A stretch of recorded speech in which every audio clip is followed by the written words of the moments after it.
Michael.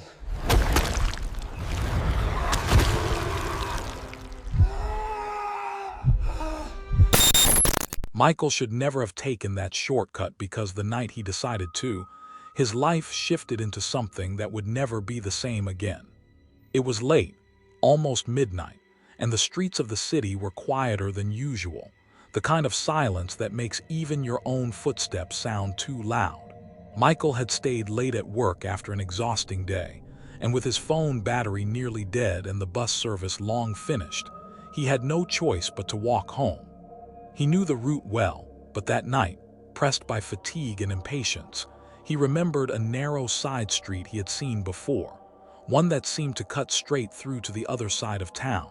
He hesitated at the entrance to it, staring into the dim corridor of uneven cobblestones, the faint glow of a single broken street lamp halfway down, and shadows that seemed thicker than they should have been. He told himself it was fine, it was only a street, and the faster he reached home, the better. The air felt heavier as soon as he stepped into it, and though the street was not entirely long, each step seemed to stretch it farther and farther ahead of him.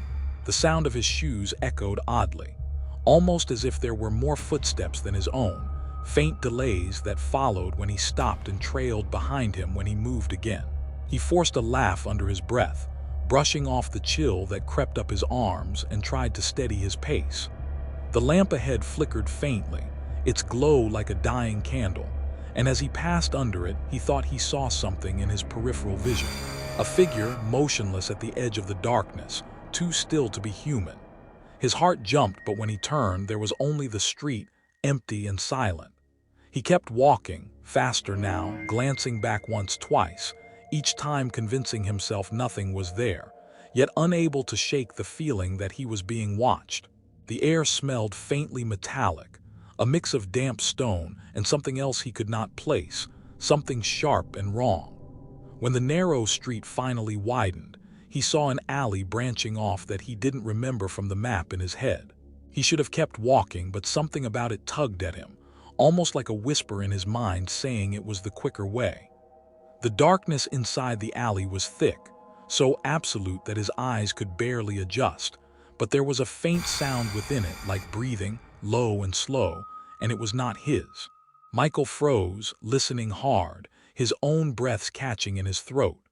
The sound grew louder for a moment, then vanished completely, as though it had sunk back into the dark. He tried to laugh again, to call himself ridiculous, but the laugh died as soon as it touched his lips.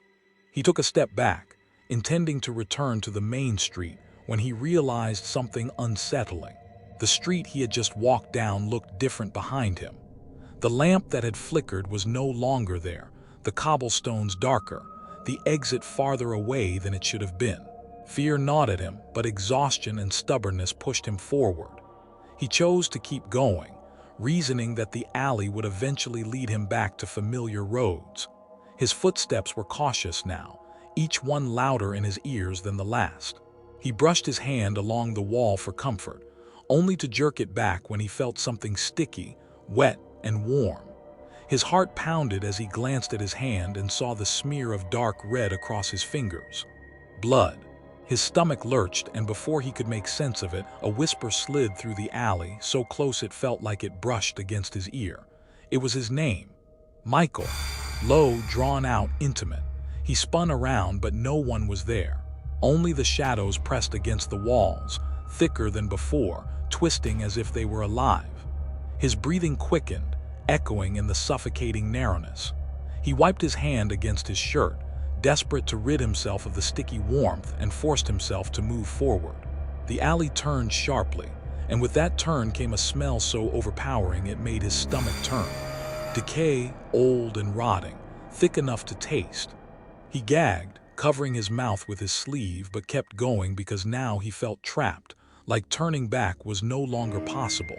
His phone buzzed in his pocket and he nearly screamed, fumbling to pull it out. But the screen glowed only for a second before the battery died. In that single second of light, he saw something at the far end of the alley. A figure taller than any man, its face hidden but its outline sharp against the walls. Darkness swallowed him again and he stood frozen, holding his breath, waiting. A sound followed, heavy footsteps, slow, deliberate, moving closer. Michael's heart hammered, his body screaming at him to run, but his legs felt locked to the ground. The steps stopped. Silence crashed down again, suffocating, worse than the sound itself. He whispered into the dark, his voice trembling, "Who's there?" and immediately regretted breaking the silence. A rasping breath answered him, closer now, far too close. He backed away blindly, hands brushing the damp wall until he stumbled on something on the ground. He reached down without thinking, his fingers meeting fabric, torn and damp. He pulled it up slightly and realized it was a jacket. Old, stained, shredded in places, and when he turned it over in the faint light of the sky above, he saw dried blood crusted thick across its surface. He dropped it instantly, backing further away, his breath ragged and shallow. The shadows at the far end of the alley shifted again, and this time he saw it clearer. The figure, its head tilted unnaturally to one side, its limbs long and bent at wrong angles, fingers scraping along the wall as it moved. Its face caught a sliver of moonlight and Michael's stomach dropped. Its skin was gray, stretched tight, eyes hollow pits that still somehow glowed faintly from within, and its mouth hung open in a silent scream that seemed endless. Michael ran. He didn't think. His body finally obeyed and he sprinted down the twisting alley, his shoes slamming against the cobblestones as the sound of scraping and shuffling followed close behind. He didn't dare look back, but he could feel it gaining on him, the air itself growing colder, pressing against his back like a storm. He turned another corner, desperate for an exit, but the alley twisted into more darkness. The walls narrowed until he had to turn sideways to squeeze through, his shoulders scraping stone slick with damp. Behind him, the sound grew louder, not like footsteps anymore, but like bones cracking, flesh dragging, the wet scrape of something unnatural moving with speed it should not have had. Michael forced himself forward until suddenly the narrow passage opened into a small courtyard. It should have been a relief, but it was worse. The courtyard was filled with objects that shouldn't have been there. Broken chairs, shattered glass, piles of clothing, all damp and rotting as if left behind by people who never returned to collect them. In the center, a single lantern flickered weakly, casting long, twisting shadows across the walls. The shadows moved differently from the lantern's flame, stretching out toward him even when the light swayed the other way. His chest heaved, his mind screaming to escape, but every exit from the courtyard seemed swallowed in blackness. And then from all directions the whispers began again. "Michael! Michael!" Layered voices, hundreds of them, men and women, young and old, overlapping in a terrifying chorus. He spun, trying to find where they came from, but there was no one there.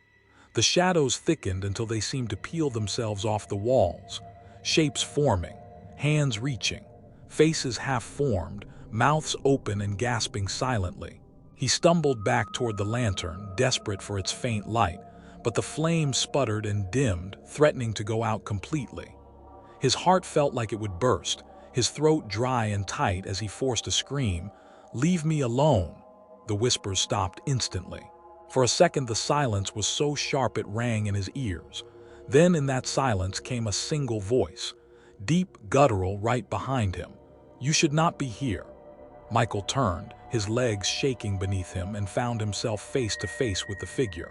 Taller up close, monstrous, its body leaning down toward him, those hollow eyes fixed on his. The lantern's flame went out. Darkness swallowed everything.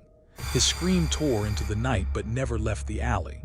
The darkness pressed against Michael like a living thing, thick and suffocating, and for a long, terrible second he could not tell if his eyes were open or shut. The air vibrated with a low hum, not a sound from outside but something inside his skull, as though the place itself was sinking into him. His breaths came in ragged bursts, his chest tight, his heartbeat deafening in the silence. He took one trembling step backward and his heel struck something soft. He froze, bending down in the dark, fingers brushing against what felt like hair, matted and damp. A face. His hand jerked away violently as the realization crashed into him. and the cold certainty that he was not alone made his stomach twist so violently he nearly vomited. Then beneath the hum, he heard it breathing but not his own. Shallow, erratic, as if dozens of unseen mouths surrounded him, all sucking in air at once. Panic overpowered reason and Michael lunged forward blindly, his hands searching for any direction, any wall to guide him. His fingers scraped stone and he shoved himself along it, stumbling, tripping on uneven ground, his breath breaking into whimpers. The whispering began again, this time louder, faster, overlapping until the voices became an incomprehensible tide. His name slipped between them, sometimes clear, sometimes warped, until it no longer sounded like his name but something else entirely, something that was trying to reshape him. He pressed his palms against his ears, but the voices were inside his head now, clawing into his thoughts, pulling at memories he didn't want to recall. He saw flashes of his childhood, his mother's face, his first day at school, but twisted, distorted, mouth stretched into screams, eyes hollow and bleeding. He stumbled and collapsed against the wall, clutching his head and crying out for it to stop. For a moment, it did. The silence was crushing, heavier than the noise had been. Michael stayed on his knees, gasping, until a light flickered faintly in the corner of his vision. He turned toward it desperately. A doorway. Narrow, crooked, the wood old and splintered, but glowing faintly as if something on the other side promised escape. He dragged himself to his feet and staggered toward it, hand closing around the rusted handle. It was ice cold, so cold it burned his skin, but he pulled it open anyway, shoving himself through. He stumbled forward and found himself inside a tunnel. The air was different, damp and stale, and the walls here were brick, slick with moisture. The tunnel stretched in both directions, curving away into shadows, but at least it was clearer than the courtyard of whispers. He told himself he had found an old storm drain or forgotten passage beneath the city. That explanation gave him a thread to hold onto, a way to keep from unraveling completely. He picked a direction at random, the faint sound of dripping water guiding him forward. The tunnel was narrow, and his footsteps echoed too loudly, bouncing back in strange rhythms that made it sound like someone was following just behind. He forced himself not to look back. He focused on moving one step, then another, his fingers brushing the damp wall for balance. Time stretched in that place. He could not tell if minutes or hours had passed, only that the darkness was unbroken and the air seemed thicker with every breath. Then he smelled it again.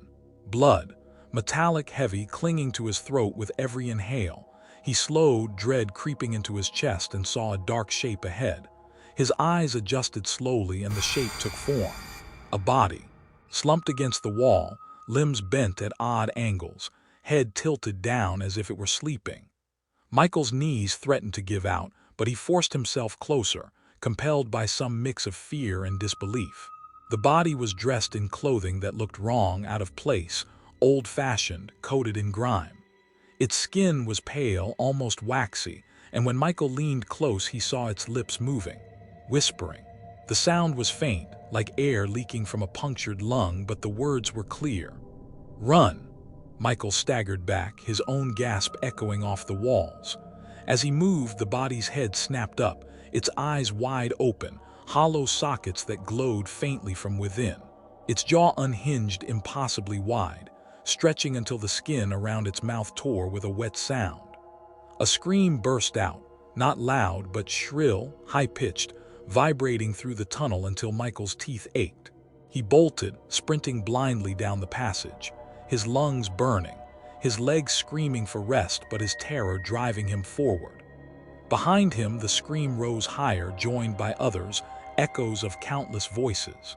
He did not dare look back, but he could feel the tunnel closing in, the air growing colder, the ground beneath him slick with moisture that splashed against his shoes.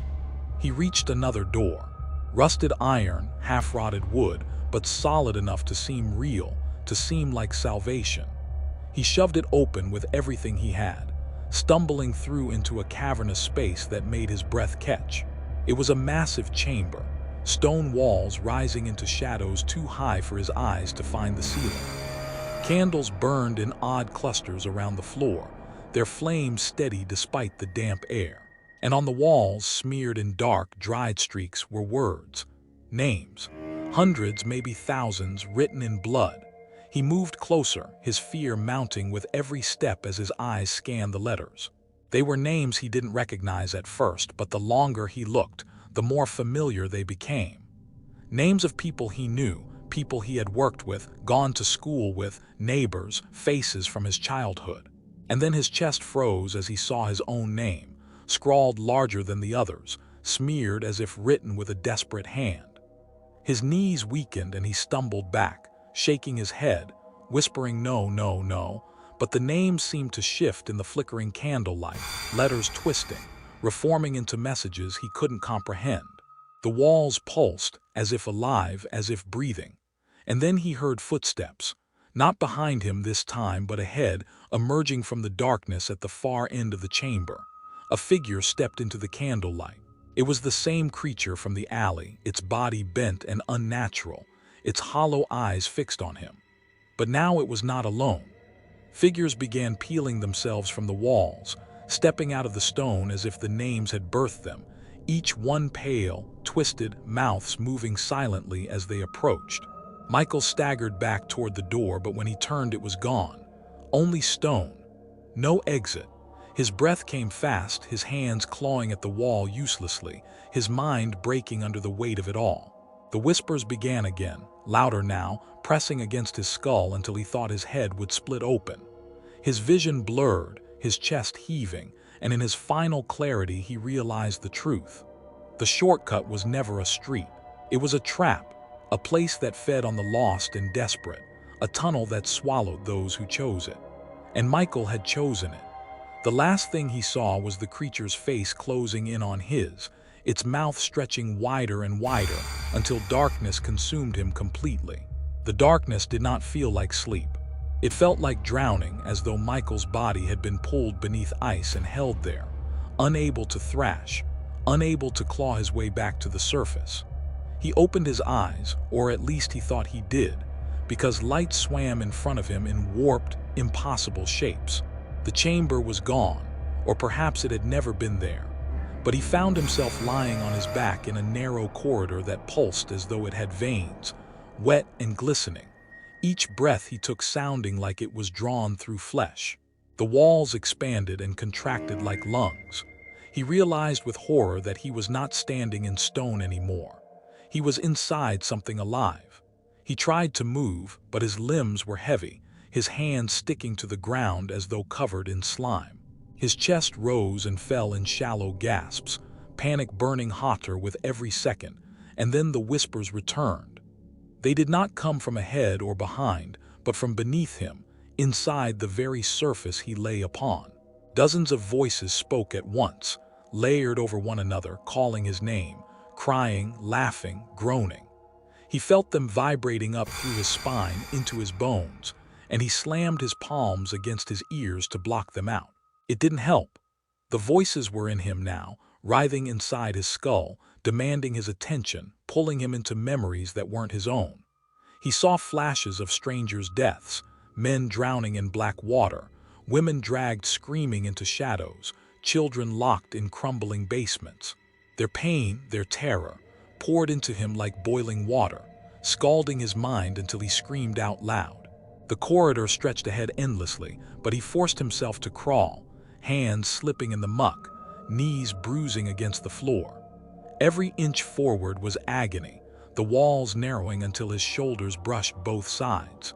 He pushed, shoved, ignoring the growing ache in his arms, until the space pressed so tight against his ribs that he could hardly breathe. He was choking, his chest squeezed, and yet he kept going, driven by some blind instinct that moving forward was the only way to survive. The whispers swelled, louder, crueler, and for a fleeting second he thought he heard his mother's voice calling his name, tender and broken, telling him to stop. That made him crawl faster, tears streaking his filthy face. Suddenly the tunnel dropped away and he spilled into another chamber. This one was different. Larger but colder, the floor littered with bones that cracked beneath his weight. He stumbled to his feet, trembling, eyes darting in every direction. The chamber was filled with pillars, uneven and organic, as if they had grown out of the ground, each one fused with faces. Human faces. Dozens of them pressed into the stone, their mouths open in silent screams, eyes frozen in torment. He stumbled backward, bile rising in his throat when one of the faces blinked. Its eyes rolled toward him, its lips moving soundlessly. Another face followed, and another until all of them turned toward him, mouths opening wider, stretching impossibly far, the silence breaking into a chorus of wails so piercing he clutched his head and dropped to his knees. From the center of the chamber, something stirred. The floor cracked and split, and slowly, impossibly, a figure rose. Taller than any man, its body thin and elongated, its limbs jointed in the wrong places. Its face was pale and smooth, featureless except for a mouth that spread from ear to ear, a grin carved into flesh. Michael's entire body froze. The creature tilted its head, studying him like prey. And then it spoke, though its lips barely moved. The sound filled the entire chamber, vibrating through the walls and pillars. "You are here because you chose the path no one else would take." Michael shook his head violently, stammering, "I didn't. I just wanted to get home. I didn't know." The creature's grin widened, skin splitting slightly at the corners, and the voices in the walls echoed his words mockingly, chanting them back in distorted tones. The creature stepped closer, its long fingers brushing against one of the pillars of faces. Instantly, the face it touched began to scream, blood seeping from its eyes and mouth, dripping down the stone. "They all say the same," the creature hissed. "They all beg, they all promise, and they all stay." Michael stumbled backward, feet crunching on bones, until his back hit a pillar. The faces against it shuddered, and one opened its mouth wide enough that he thought it might swallow him whole. He screamed, shoving himself forward, sprinting toward the far end of the chamber where he thought he saw an archway. The creature did not chase at first. It simply laughed, a sound that was not human, a chorus of every voice he had heard in the tunnels layered into one hideous sound. But as Michael neared the archway, the laughter cut off. The chamber shook. The creature moved, impossibly fast, its body unfolding, limbs stretching like tendrils. Michael hurled himself through the archway, scraping his arms and chest, and tumbled into yet another tunnel. This one was narrower, darker, but ahead he saw a faint light. Hope surged, painful and desperate. He ran, ignoring the pain, ignoring the way the ground seemed to heave beneath his feet. The light grew brighter. A doorway, a ladder, an opening. He could almost taste the fresh air outside. He flung himself at it, clawing, pulling, forcing his body upward. And then he froze. The light was wrong, not daylight but a pale, sickly glow. He pulled himself through the opening and found himself standing on a street. His street. The houses were there, familiar, quiet. His own front door stood just ahead. Relief nearly broke him apart. He staggered forward, tears spilling down his face. He reached for the door, pressed his hand against it, and stopped. There was blood on the doorknob. Slowly, trembling, he pushed it open. The house was dark, silent. His chest rose and fell in shallow gasps as he stepped inside. The air smelled faintly metallic, and the floorboards creaked under his weight. He whispered his mother's name, though she had been dead for years. No answer came. He moved through the living room into the hall, each shadow stretching too far, each corner hiding something unseen. And then he heard it, the whisper, the same whisper from the tunnels, now inside his home. His name, over and over. Michael turned toward the sound. At the end of the hall, in the dim glow of a flickering bulb, stood the creature. Its grin stretched wide, its eyes hollow, and beside it, pressed against the wall, were faces. His neighbors, his coworkers, his friends, and among them his own, staring at him, mouth open in a silent scream. The last thing Michael knew before the darkness swallowed him again was the truth that settled like ice in his chest. He had never escaped the tunnels. He had never left that place. The shortcut had become his only road, and it was never going to let him go.